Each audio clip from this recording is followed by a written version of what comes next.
This is E&P Reports, a service of Editor and Publisher magazine. Since 1884, the authoritative voice of news publishing. I, once again, Mike Blinder, publisher of E&P, and today we're going to talk about my hometown newspaper. I live in Tampa Bay, and it's called the Tampa Bay Times. When I moved here a little under 20 years ago, we were one of the few two newspaper markets, with the Tampa Tribune over in my neck of the woods and the St. Pete Times across in the other county across the bay. Well, in 2016, the St. Pete Times bought the Tribune and merged it into one newspaper, now the Tampa Bay Times. And when I moved here, the gentleman in charge of advertising for the Tampa Tribune was Bruce Fallman, one of the pioneers of digital and how you infuse that in a print environment. Bruce was scooped up by the St. Pete Times a few years later and managed their statewide magazine and eventually became head of sales now for this one newspaper market.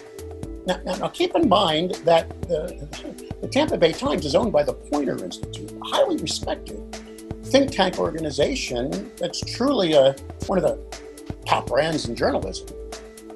And just a few months ago, the Tampa Bay Times made the critical, innovative decision to cut back its print frequency from 7 days a week to 2 days a week.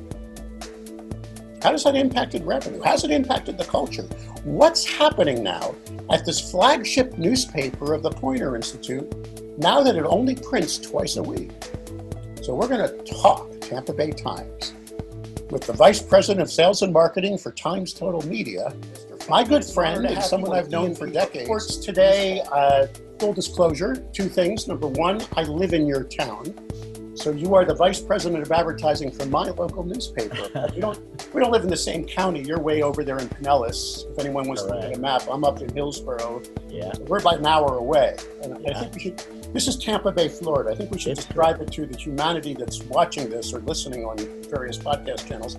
Tampa Bay is kind of like LA, right? It's like there's no center. It's people drive in a whole mess of different directions, right? I mean, it's a large metropolitan area. I mean, Tampa is the largest city in the region. And if there is a center, the hub of the wheel, it is Tampa. And then you've got St. Pete would be the second largest city, Clearwater. But to your point, really the DMA in which the Times focuses on, or the four counties, it's a 10-county DMA, but we focus on the four: Hernando, Pasco, Pinellas, and Hillsborough. Right, so it takes a good hour to drive from one end of that to the other. Yeah, and of course, a lot of bridges and beautiful views, but when you have bridges, it adds time to travel. It's not an easy place to get around sometimes. I've lived here for 19 years. Pasco County moved to Hillsborough. In the old days, it was interesting to have a two newspaper market. I mean, how crazy was that? There was the Tampa Bay Times, right? I mean, the St. Pete Times and the Tampa Tribune. You were over at the Tribune back then when I moved here, right? You were running the big. That's correct. The big. I would probably. There are a lot of folks that worked at the Tribune and are now at the Times, but I would be probably the only person I can think of that would have been at an executive level at both organizations. Mm-hmm. Yeah, so I was at the Tribune from 2000 to late in 2008.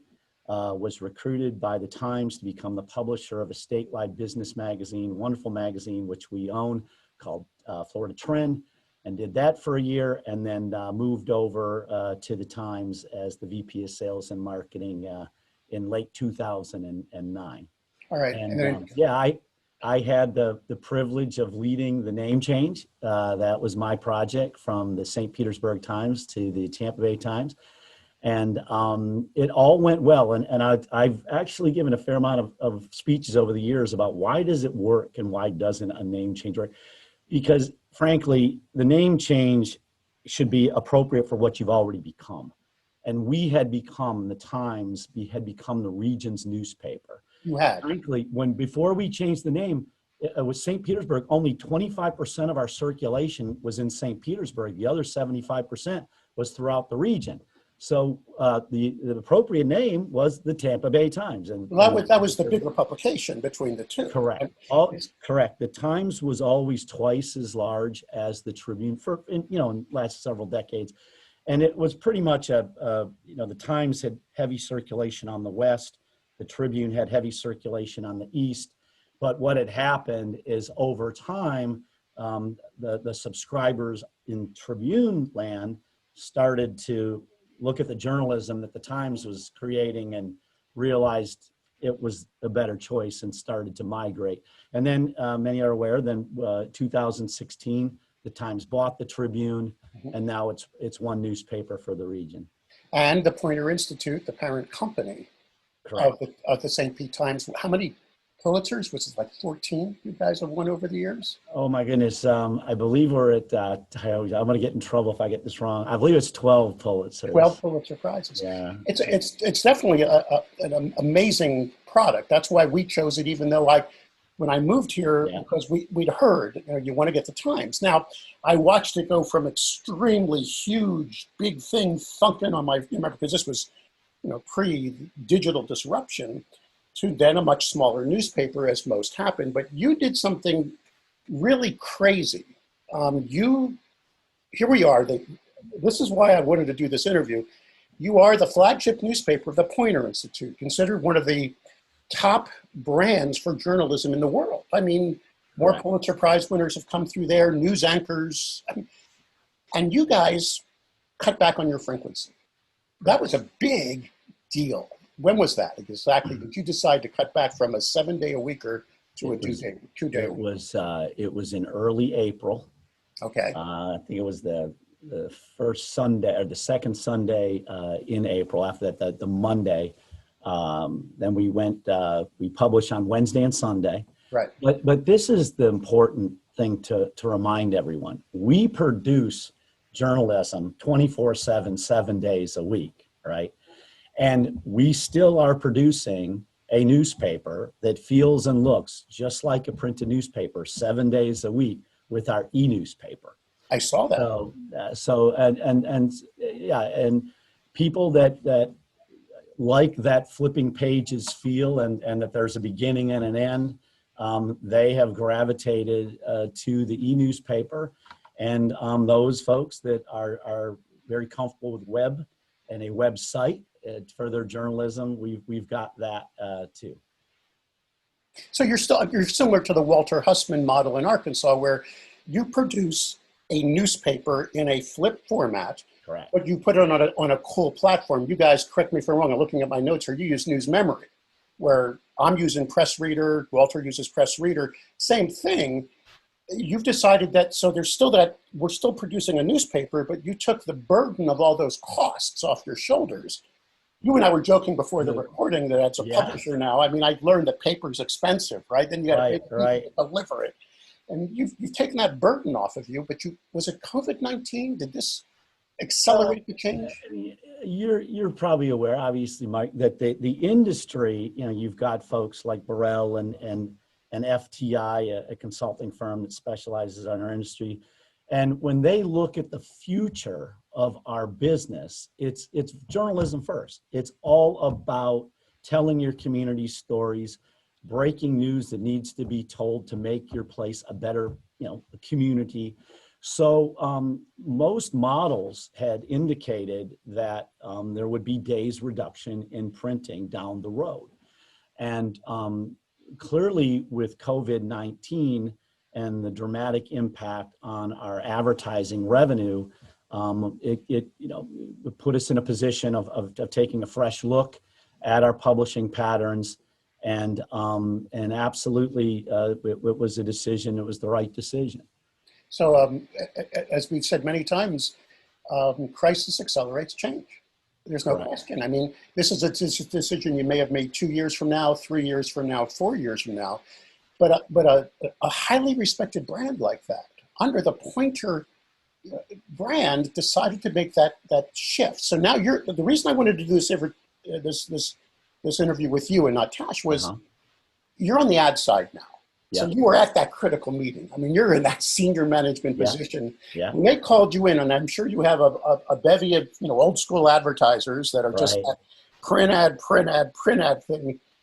What was going through your head in April when this, or I'm sure it was like before that when this was? Actually, as we all know, the impact of COVID-19 on America's economy, the world's economy, really kind of hit on Friday, March 13th. And Friday the 13th. it was it came on quick. And I know everybody that's listening to this is going to say, "Oh yeah, I actually was had dinner plans that night with the owner of Kane's Furniture, a regional Very big regional furniture furniture chain here. business here throughout the state of Florida." And we're talking, he says, "Bruce, should we cancel our meeting? Everything's starting to get a little crazy. Should we, is it safe to go out about?" We chose to go. And so we were talking earlier that day. By that night, I had already had a number of cancellations as the word started to spread that we are officially in a pandemic and business is changing. And it was fast. I mean, our revenue was cut primarily in half in a matter of weeks. And so to your point about, if we had been talking about reducing the days of publishing in print prior to COVID, it would have been a different conversation, because I would have been looking at business I had and saying, well, how do I keep this business in this new publishing pattern, right? Mm-hmm. But what had happened is very quickly, there was business going away that had nothing to do with our publishing patterns in print, right? So it gave us a fresh look at, okay, here's where the revenue levels are right now. The conversations became individual conversations with each advertiser about our plans. And the advertisers have, as by the way, as the readers, they've come along for the ride. If there's an advertiser that's still on the sideline right now, it's not because of our publishing pattern, it's because of COVID. COVID is still, we reference we're in the state of Florida. Florida was a little reluctant to shut down, and it was quick to come back up. And when we did, we had a further outbreaks in July. So there was a sense that business was returning, and then the outbreak, we got on the radar. It was all of a sudden, not New York is the problem, Florida is the problem, and business started to tighten up again, right? So to this day, okay, we've been doing this now, as I said, since early April. The advertisers that are still on the sideline, which we talk to regularly, they're on the sideline with, by the way, not just us, but everybody else, and it has nothing to do with our publishing patterns. So I get asked all the time, what has this done to your business?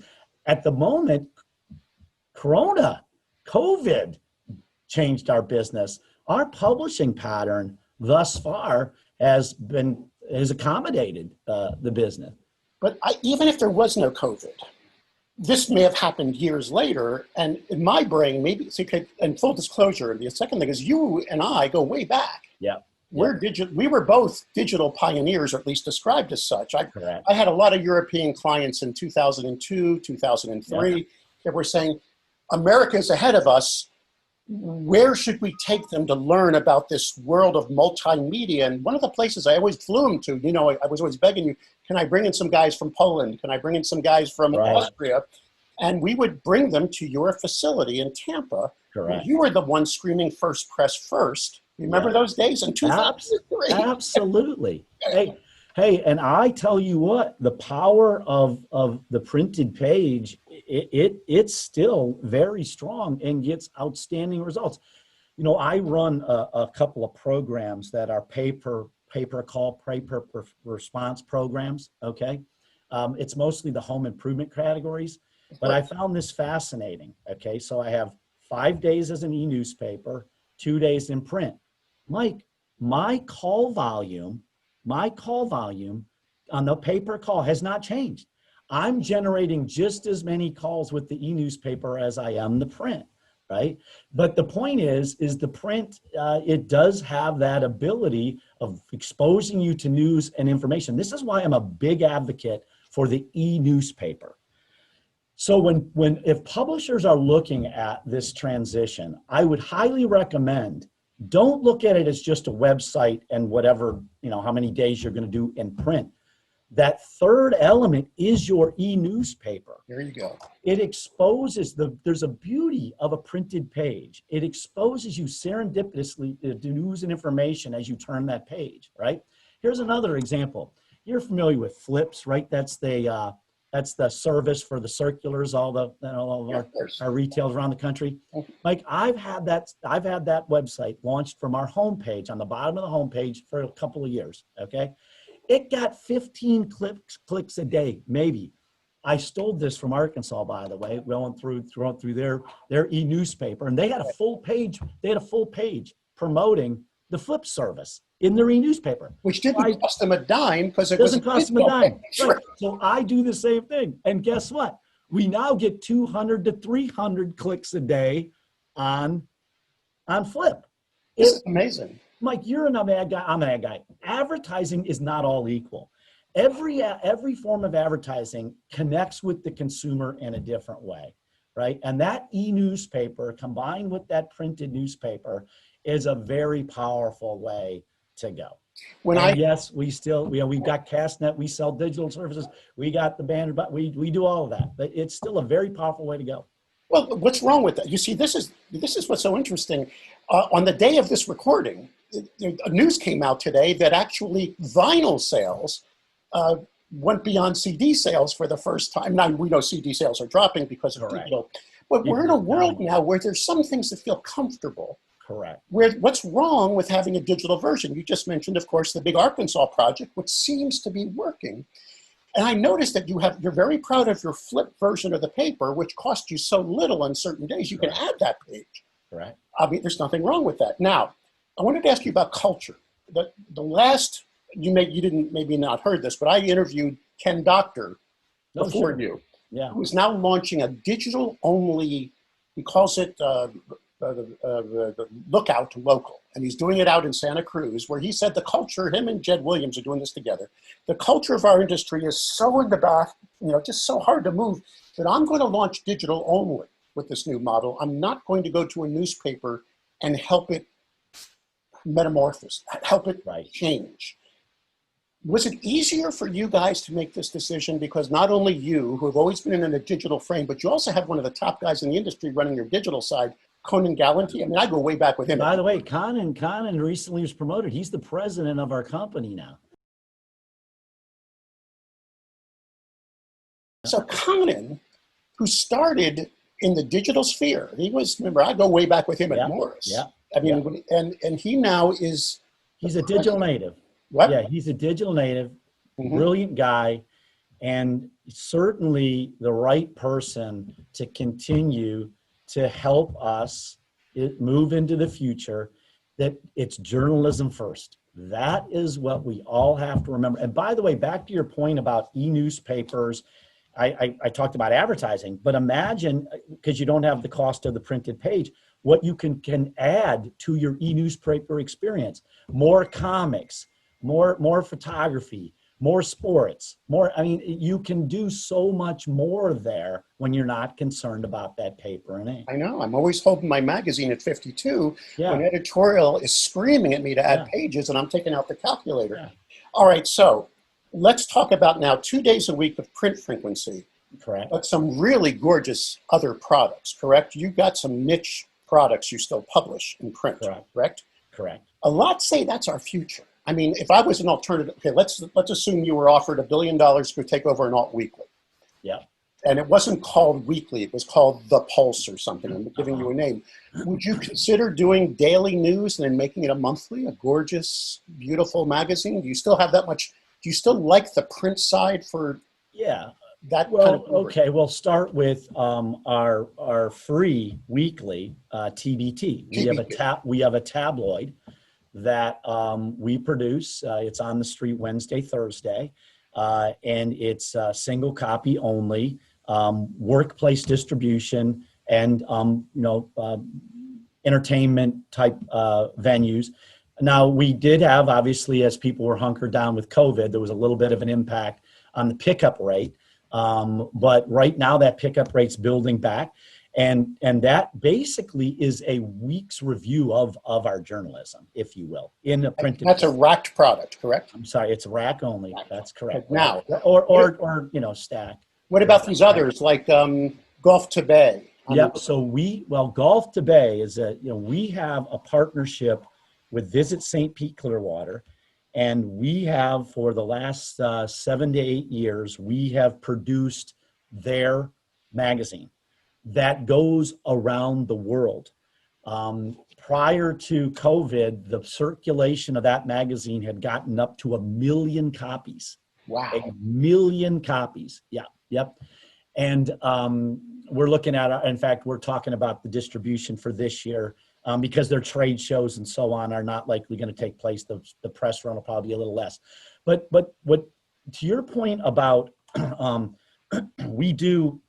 we like the business of print, right? And you wonder, why would tourism, which is totally a digital world, right? Everything in tourism, you book your hotel, your planes.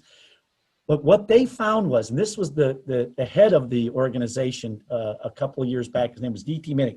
He called me up and he said, Bruce, he goes, I love your Bay magazine. Okay, Bay magazine, we do 7, 8 times a year. It's our upscale lifestyle magazine. He says, I love that magazine. He says, do you know what that magazine does? He says, it creates desire. He says, as I turn those pages, I want everything that's in that magazine. He says, digital can do that, but not like when you put it in your hands in that big, beautiful, it's a large format, right? Those glossy photos. So he goes, I want to do the same thing when I market St. Pete Clearwater. Can you create a magazine for me? And we've had this beautiful partnership, and it's a wonderful publication. So how many specialty pubs are you doing right now?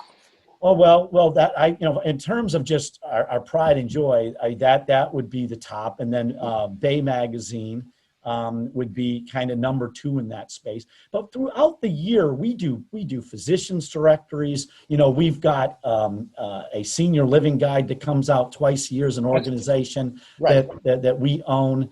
We're in the weekly newspaper business with we call TBNI, Tampa Bay Newspapers Inc.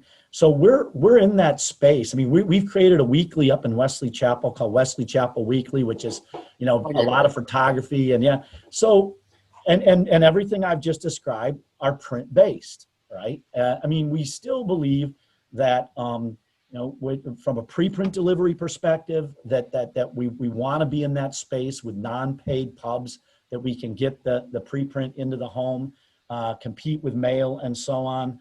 But we are always looking at, starting with our journalism, we're always looking at our journalism and saying, can this, to your point, can you package it in a different way that touches an audience in a different way? There you go. I always scream when I'm training a salesperson, all you do for a living is rent eyeballs. Let those journalists generate them for you. Yep. Figure out how they want to package it and figure out how you can find the right customer for those eyeballs. And that's what we're doing. And Mike, again, it takes numbers too in the journalism area to do this. We're very, very careful when we're looking at our bottom line to preserve our journalism, right? My sales department, as a result of COVID, frankly, is a little smaller. But I'll tell you, we're going to continue. It all starts with the journalism. That's our unique competitive differentiator. There you go. Stay in your lane is what I'm always screaming. Let me ask you this now. The culture of the sales department has always been very multimedia with you. Correct. You've never, ever, you weren't one of those people that always had separate digital salespeople and separate print. I used to bring you to conferences around the world. I took you to Germany with me once. Everybody was saying, remember, those were the days when Gordon Burrell was screaming, they must separate, they must separate. Yeah. And you were. I was never in that camp. Look, you clearly are going to have your sellers that are more capable of selling digital, and you're going to have your print sellers that, for whatever reason, gravitate there. But what we've learned is that you lead with digital. We've got a wonderful, and Conan was known for starting this when he was in Arkansas. We've got a digital ad agency. Ours is called CastNet. Literally, there's 100,000 businesses in the 4 counties we serve.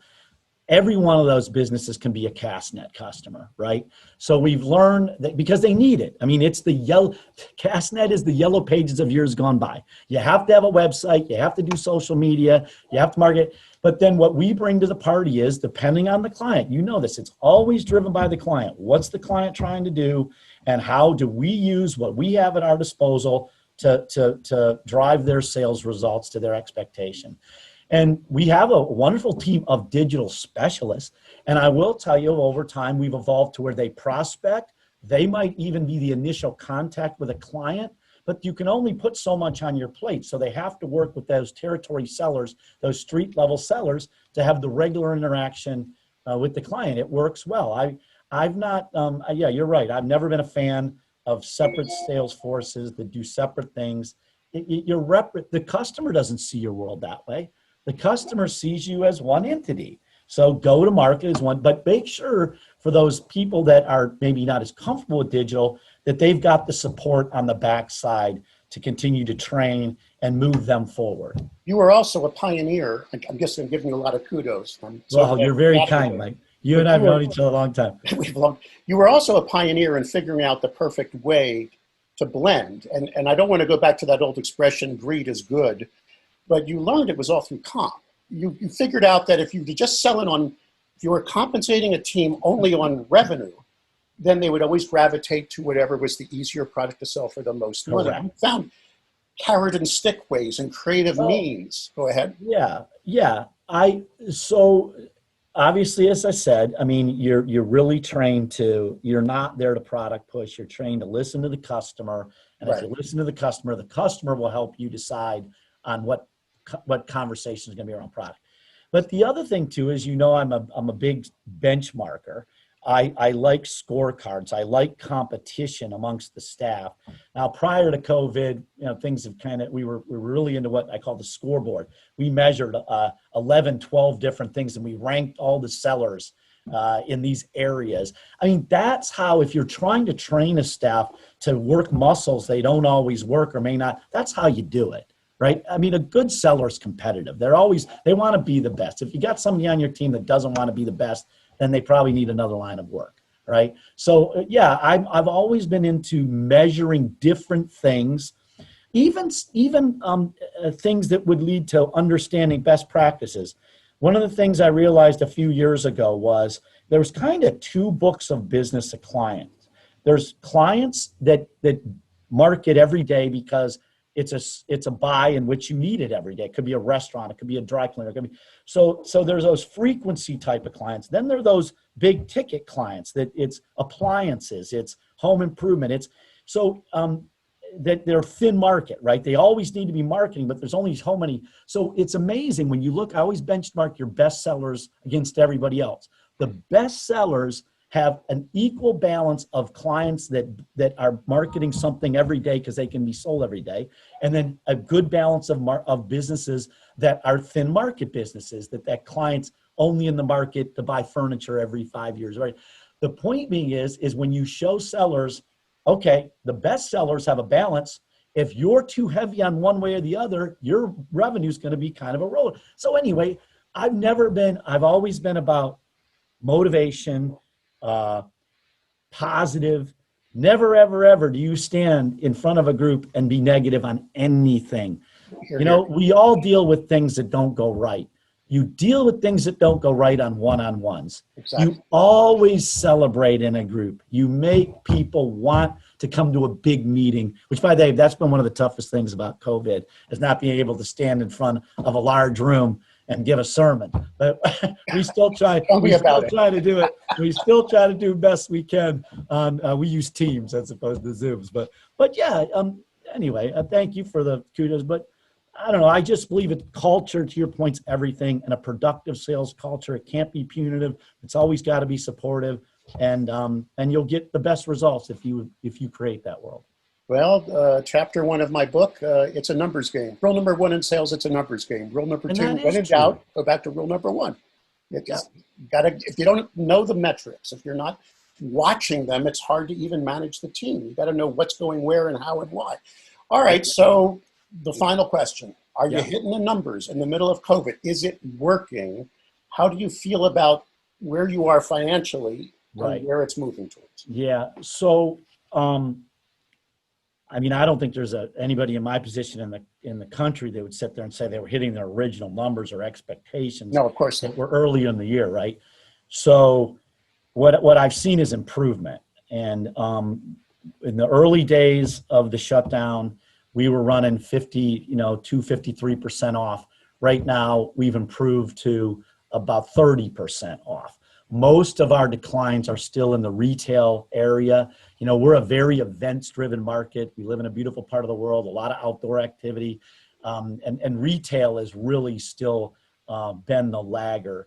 On the other hand, frankly, with the improvement of a lot of people are moving to Florida right now, real estate's red hot, and we're doing well there. There are categories that on the classified front, which most papers had lost years ago, are still doing well. National's kind of your typical roller coaster ride. Digital has been the least impacted by COVID.